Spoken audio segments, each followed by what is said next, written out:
Donc, je vous ai préparé ce message en vous disant quelques mots avant de commencer la prière.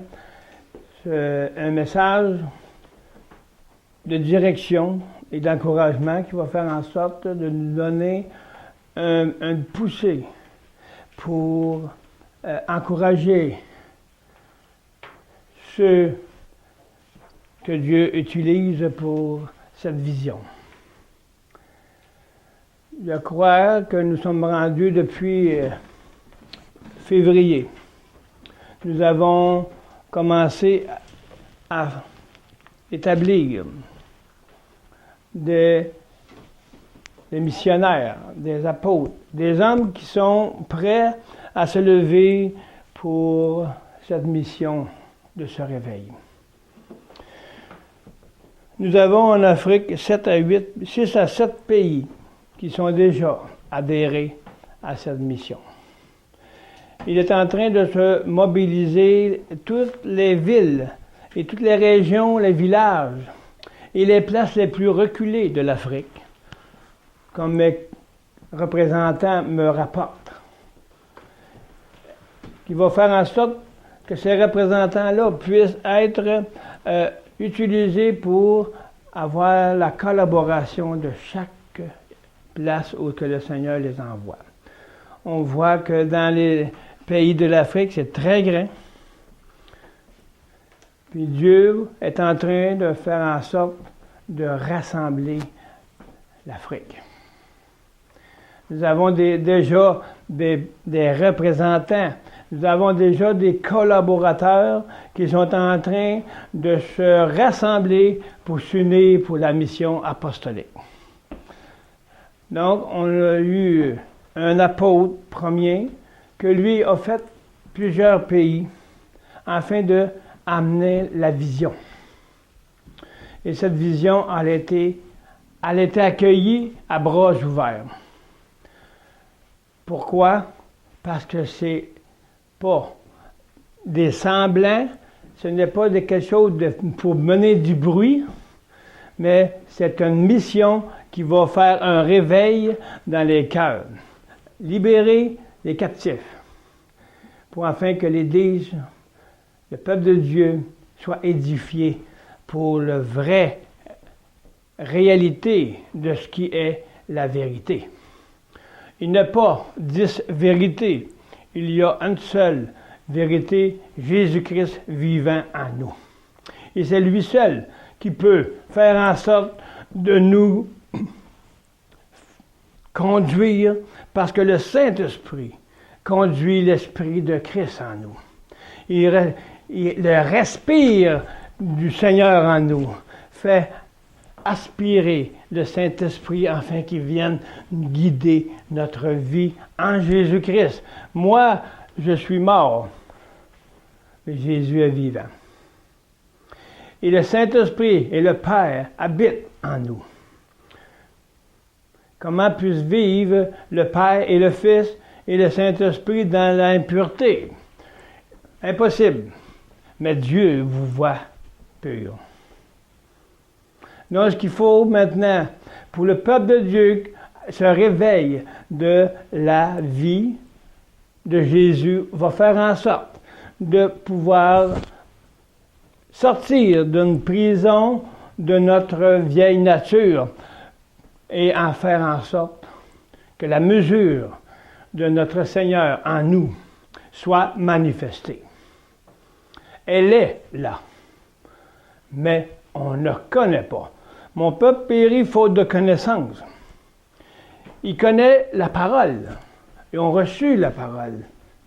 L'Esprit Saint l'a scellé par le Saint-Esprit.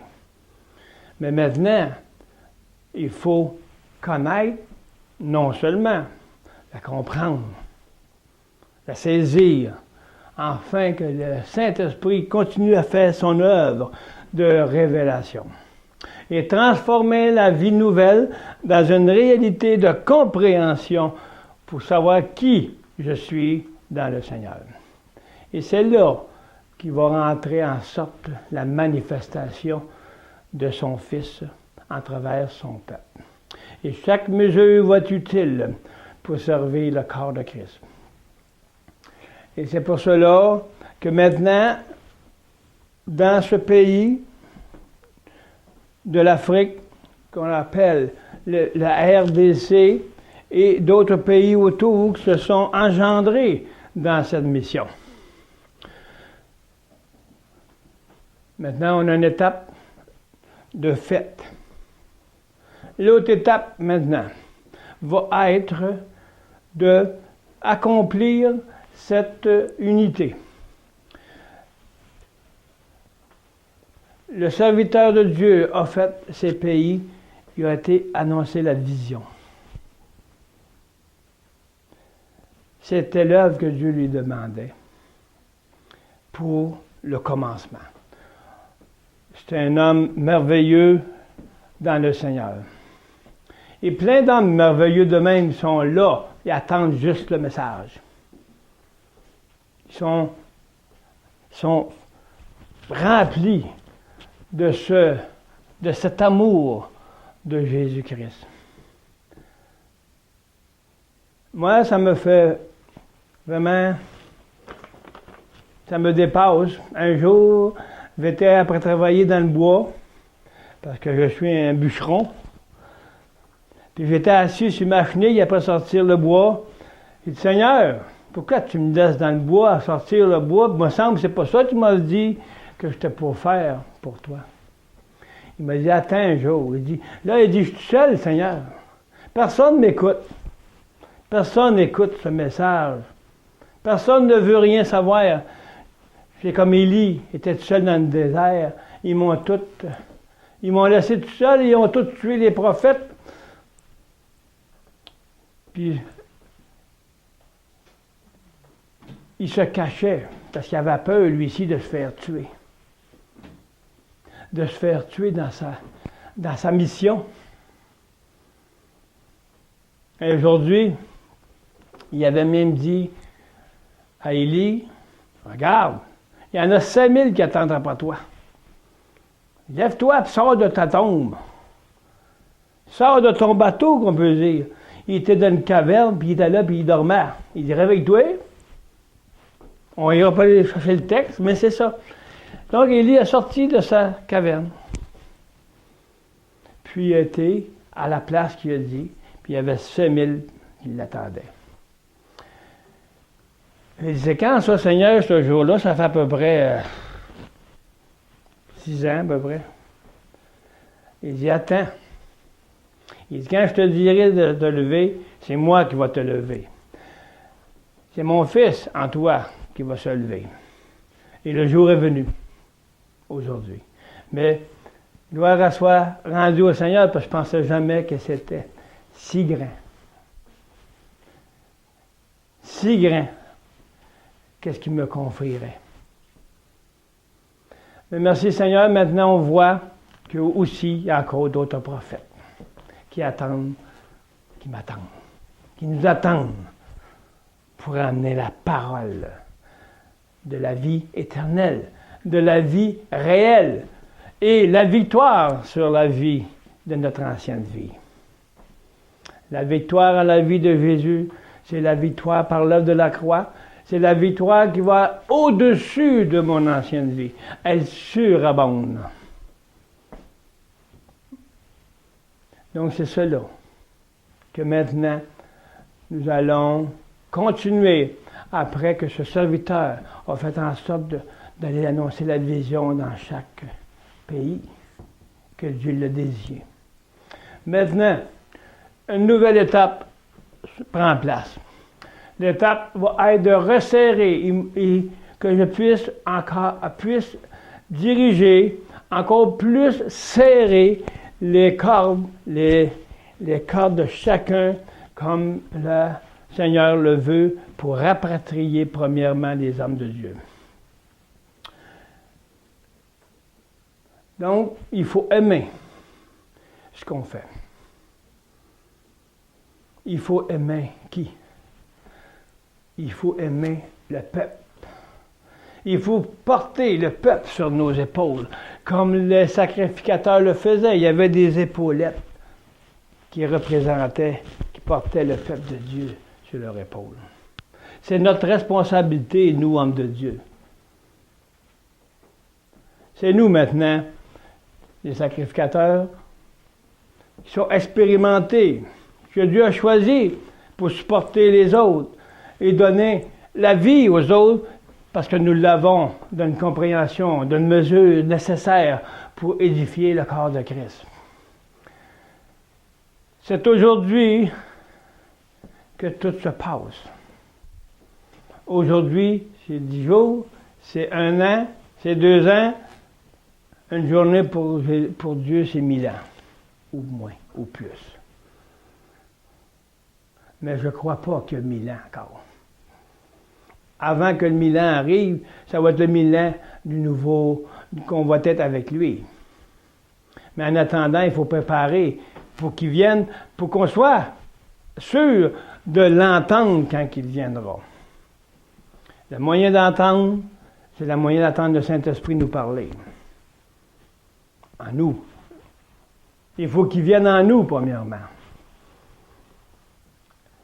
Et si on entend le Saint-Esprit nous transformer, nous guider, nous diriger, on va entendre aussi la direction de la trompette. On va entendre le son. Le son, le Saint-Esprit m'a fait entendre un son de cri dans les déserts.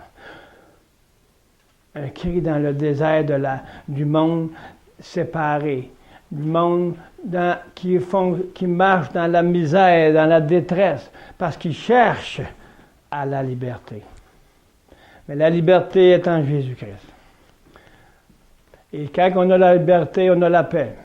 Quand on a la paix dans notre cœur et on entend la voix. Viens. Viens au pied de la croix. Donne ta vie afin que je puisse vivre en toi. Et quand on entend ce son-là qui sonne dans nos oreilles, il descend jusqu'au cœur et le cœur s'humilie. On aime, on parle d'amour, on parle d'espérance. Qu'est-ce qu'on aime réellement? Dieu prépare les cœurs.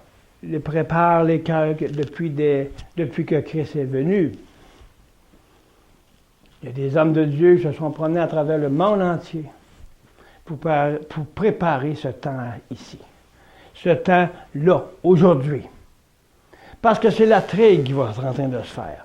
Et ceux qui s'humilieront entreront dans leur cœur le Christ crucifié et eux vivront maintenant qu'est-ce qu'ils vont vivre pour l'éternité, à mesure.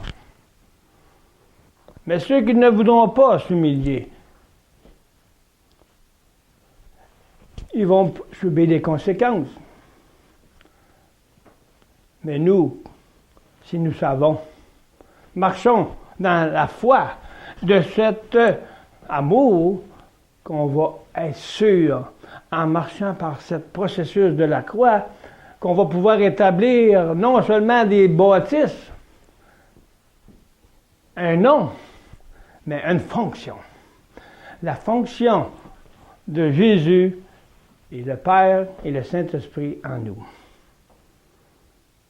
Ce n'est pas seulement un nom, mais c'est la fonction qui fait le nom. Donc nous avons vu cet homme de Dieu, cet apôtre, qui a fait le tour avec la foi. Il n'avait pas un sou, mais la foi. Pourquoi que ça a réussi à faire cette unité-là, ce rassemblement-là? C'est parce qu'on a la foi. On a la foi parce qu'on y croit. Donc on marche dans la foi. Et quand on fait le pas de ce qu'on croit par la pratique de ce qu'on voit, Dieu agit. C'est par la foi qu'on est sauvé, mais c'est par la foi qu'on marche aussi. C'est par la foi que Dieu donne sa faveur. Donc maintenant, le titre de ce message, la foi et l'amour provient de notre espérance.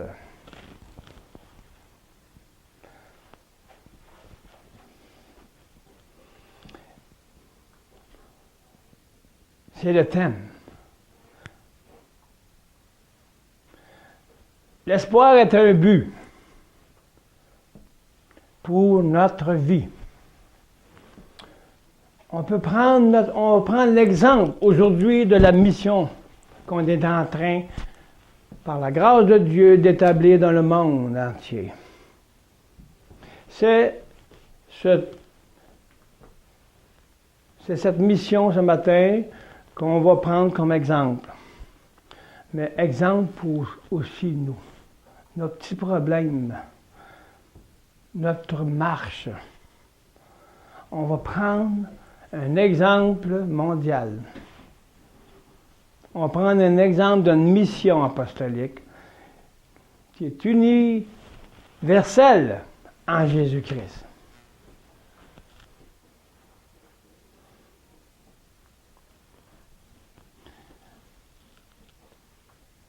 Parce que Dieu est universel. Donc nous allons donner l'enseignement universel. L'enseignement universel, c'est Jésus-Christ, le chef de nous-mêmes. Et on pourra donner et édifier le peuple de Dieu comme étant le chef de son Église. Parce que nous sommes l'Église. Nous sommes ses membres. Si un membre ne comprend pas qui est la tête de sa tête, qui est le chef, Jésus-Christ, comment peut-il donner aux autres ce qu'il n'y a pas?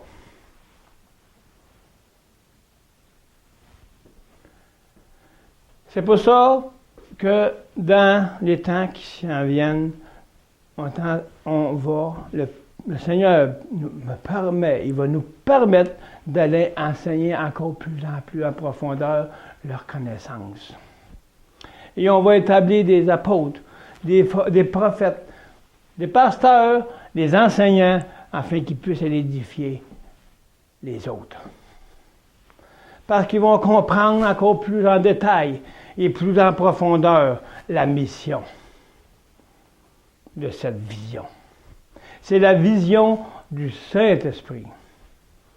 Je n'ai pas déjà fait ça comme ça, là. C'est la façon dont ça s'est passé selon que le Saint-Esprit m'édifia, qui m'a fait en sorte de me soumettre à cette vision comme déjà il m'a préparé depuis des années. Et je l'attendais. On l'attendait, moi et mon épouse. Maintenant, quand ça va arriver, on ne croyait pas. Parce qu'on ne peut pas croire que nous, les petits ici, qu'on ne connaît pas, qu'on a été restés pendant des années, qu'aujourd'hui, pouf! Mais il me l'avait dit. Mais quand? Le jour est venu. Donc, dans l'espoir, c'est un but. Quand on a un espoir, c'est parce que quelque chose qui vient nous interpeller.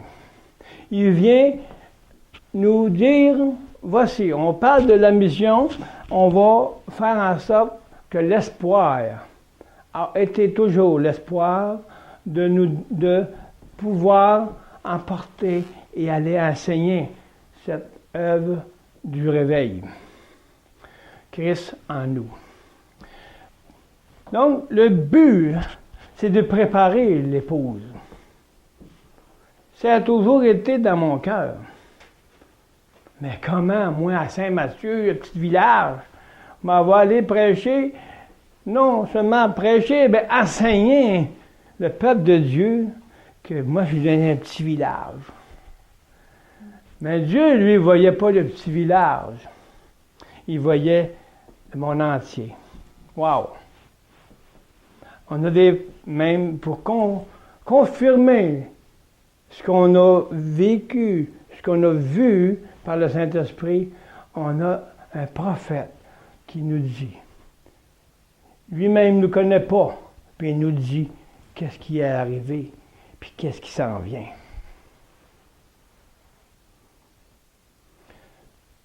Qu'est-ce qui a fait en sorte qu'on puisse être rendu à une fonction internationale. C'est parce que on a aimé celui qui nous a créés.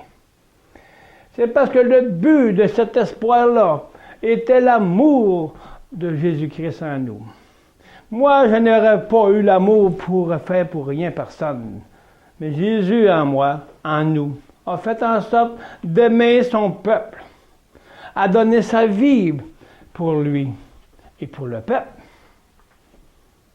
Et d'avoir la foi pour le peuple, pour l'édifier un jour, afin qu'il puisse être reconnu en Jésus-Christ, afin que le Père se réjouisse et que le Saint-Esprit les conduise, les dirige. Et le quoi? Quel but? Ça, regardons-nous. On parle de la mission, mais c'est pour chacun de nous. Il faut avoir un but. Le but, nous, c'est de faire en sorte de préparer l'époux. Et comment? À quel but? De rassembler le corps de Christ. Pourquoi? On a un but. Mais il y a des façons de voir un but pour le pratiquer. Donc, le pourquoi, c'est Christ pour sa venue. Wow!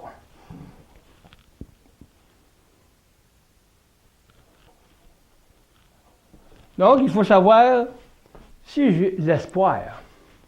Il faut que je cherche pour qui je le fais. Pourquoi je le fais?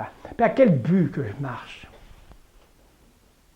Voyez cet apôtre qui est parti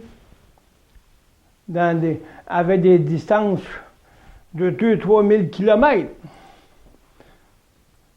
Pour qui il a fait?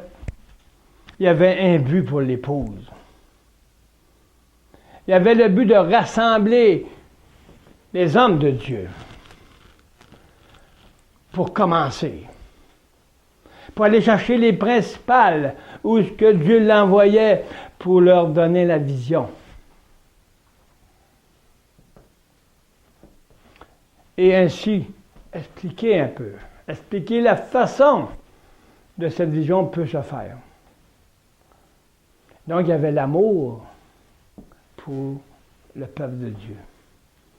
Pourquoi? Parce qu'il aime Jésus-Christ. Si quelqu'un aime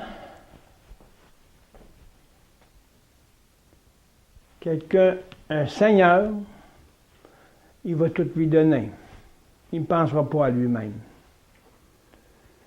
Donc son but, c'est pas pour lui, c'est pour l'épouse.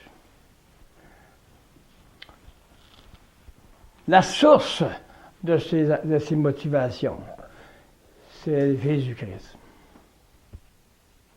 C'est Jésus-Christ qui le motive, parce que c'est son amour, c'est notre amour qui nous motive à activer nos membres et nos cœurs et notre esprit à celui qui est mon Seigneur. Je ne pense plus à moi, je pense au Seigneur et son épouse. C'est parce que j'aime Dieu que j'agis de cette façon. L'amour de Jésus, notre source, Seigneur. Maintenant, si on a un espoir, c'est qu'est-ce qui va nous donner en sorte de motiver mon cœur à l'amour? Parce que j'aime l'époux. Si j'aime l'époux, ça va motiver mon cœur pour aimer l'épouse, pour pouvoir être et marcher dans qu'est-ce que je crois.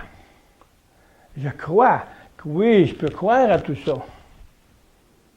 Mais qu'est-ce qui va me motiver à marcher par la foi, en pratiquant, et qu'est-ce qui va me motiver, c'est l'amour de cette mission. Pourquoi? Parce que j'espère à l'accomplissement. J'espère et j'espère que tout est accompli par la foi. Qu'est-ce qui me motive? C'est de croire à ce que le Saint-Esprit, la parole nous dit, et marcher dans cette pratique afin que la vision s'accomplisse. Donc, on est motivé par le Saint-Esprit. Parce qu'il a mis un esprit en nous. Un esprit de Jésus. Mais l'esprit de Jésus est de rassembler son peuple. Les esprits d'amour, de paix, de joie. Dieu est plein d'esprits, mais sont les esprits qui sont la paix. Tandis que l'ennemi, il y a plusieurs esprits, mais c'est la haine et la colère et la guerre. Donc nous, qu'est-ce qui nous motive? C'est l'esprit qui anime la mission. Et cette vision que nous l'avons déjà en Jésus accomplie. C'est la foi. C'est la foi que c'est accompli, donc je vais marcher dedans, la mission. Et je vais faire en sorte de faire la volonté de Dieu pour rassembler qu'est-ce que le Saint-Esprit nous dit, pas à pas, pour faire en sorte que la mission s'accomplisse bien. Non pas selon les hommes. Les hommes peuvent dire n'importe quoi, mais ce n'est pas nécessairement dans la mesure et le plan du Saint-Esprit.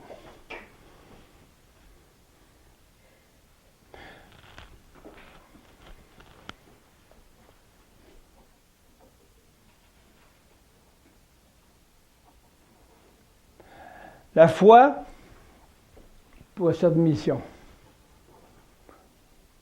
La foi pour la pratique de cette mission. C'est de rassembler afin d'unir.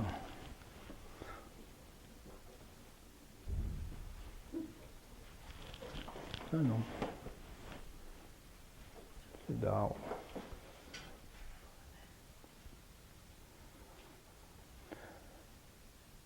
De rassembler et d'unir, enseigner le corps de Christ, travaille dans la mission et planifier. Donc la pratique, c'est ça, en fait, qui va accomplir. C'est qu'est-ce qui est la pratique de la foi. C'est l'œuvre de ce que je crois. C'est l'œuvre qui va aller avec la foi. Si je ne pratique pas, je n'ai pas l'œuvre qui va avec la foi. Le Seigneur te donne une mission. Te donne de donner ta vie. Il te donne aussi une mission d'être transformé. Mais si je ne la pratique pas, tu n'as pas la foi. Tu y crois. Mais elle est inerte. C'est une parole. Donc l'accomplissement, c'est la foi. C'est la marche vers atteindre le but de la mission. Et pouvoir être dans la marche à suivre selon le Saint-Esprit. Donc, rassembler, unir, il y a un travail à faire avec ça. Ça, c'est des mots. Mais il faut le faire. Il faut agir. Il faut que j'agisse. Il faut que je donne ma vie. Il faut que j'aime mon Seigneur, parce que c'est à lui qui est ma source. Si j'aime le Seigneur comme ma source, moi, premièrement, donner ma vie moi-même pour être en harmonie avec eux. En eux. Pour que je sache comment pratiquer cette mission. La première mission que j'ai, c'est moi-même. M'unifier. Me rassembler tout ce que je suis dans moi-même. Puis le donner au Seigneur. pour l'unir en eux. On parle de rassemblement du peuple de Dieu. On parle de rassembler l'époux, mais nous sommes l'époux. Si on n'est pas rassemblés et unis nous-mêmes en Jésus-Christ, ma première mission est manquée. Ma mission, c'est de se réconcilier. Ma mission première, c'est de connaître celui qui vit en moi. Connaître ce qu'il veut pour moi. C'est ma mission première.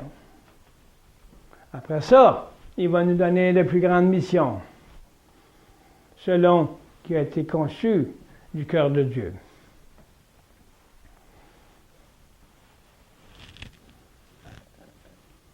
La foi, c'est une force. La foi, c'est une force, mais ça n'a pas l'amour. Ça dépend sur quoi. La foi, c'est mon but, c'est d'aimer mon Seigneur, mon Dieu. Donc, je vais pratiquer ce que mon Seigneur me demande, ce que la mission me demande. Parce que j'ai l'amour. Si je n'ai pas d'amour, je n'ai pas d'espoir. Si je n'ai pas d'amour, je n'ai pas de foi. Sur le sujet qu'on parle, sur le sujet de chacun, pour sa propre vie. C'est une force qui est personnalisée à cause de l'amour de ce que je désire. Je désire quoi pour cette mission? Je désire quoi pour moi-même? Si j'ai un désir que de s'accomplisse dans ma vie des choses de transformation, et si on fait en sorte de mettre ça dans la mission, c'est la foi, c'est à cause que j'aime, j'ai l'amour et que je désire faire la volonté de Dieu. Le désir va faire en sorte de mettre ma volonté en lien avec la sienne. Désir de laisser Jésus vivre en moi. Désir de chercher à être transformé. Le désir de donner ma vie. Le désir de comprendre. Le désir de m'harmoniser avec eux et en eux. Donc, si j'ai l'amour, c'est à cause de l'espérance qu'il va le faire. Si j'ai l'amour pour mon Seigneur, j'ai l'amour pour son peuple. J'ai l'amour pour mes frères, mes sœurs. Donc, je veux marcher dans l'amour parce que j'ai la foi qui va arriver à ses désirs d'accomplir la mission. On dit, la parole dans Galates 2:20 nous dit, ce n'est plus moi qui vis. Donc, je n'ai plus mon désir. Si j'aime le Seigneur, si j'aime mon Dieu, et si j'aime vraiment mon Seigneur qui est mort sur la croix, je vais marcher dans ses traces. Parce que c'est lui la mission. C'est lui qui va faire la mission, parce qu'il l'a mis dans notre cœur et le Saint-Esprit va pouvoir conduire notre cœur, qui est l'Esprit de Christ. Donc la force de cette foi-là va faire en sorte de nous faire pratiquer. Et à chaque pas qu'on fait, on reçoit la faveur de Dieu, parce qu'il nous montre par sa grâce qu'est-ce qui se passe dans nos vies et dans la vie des autres. Et aujourd'hui, la foi que le Seigneur avait mis dans notre cœur se réalise. C'est une étape accomplie qui est en train de se faire. Elle a été pensée bien des années avant. Elle a été réfléchie parce que le Seigneur nous a fait en sorte de la voir et de la voir la foi pour qu'elle s'accomplisse un jour. Il a fait des étapes depuis des années, mais il y a beaucoup de choses qui se sont réalisées dans notre croyance. Elles sont réalisées parce qu'on avait la foi qu'elles s'accompliraient. Parce qu'elle était accomplie. C'est des étapes de faire grandir la foi. La foi, c'est qu'est-ce qui est révélé, c'est qu'est-ce qui est accompli. Donc, quand elle s'accomplit, cette foi-là, rendue à l'étape accomplie, elle est réelle. Donc, on peut en parler comme réalité. C'est ça le témoignage. Tant qu'elle n'est pas rendue réelle, les gens, ouais, il ne faut rien là. Mais ils ne savaient pas ce qu'ils faisaient dans nos cœurs. Dieu le savait. De la force qu'on peut avoir, c'est le Saint-Esprit qui nous tient. Parce qu'on a la foi, on pratique. Qu'est-ce qu'on croirait?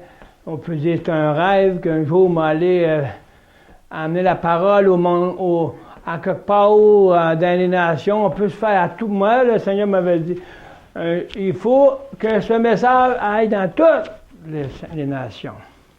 Ben oui, je le croyais. Mais j'ai resté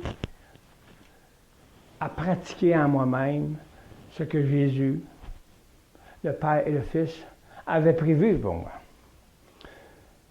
Je marchais dans l'accomplissement de mon être pour que ça devienne une mesure satisfaisante pour que Dieu puisse m'envoyer.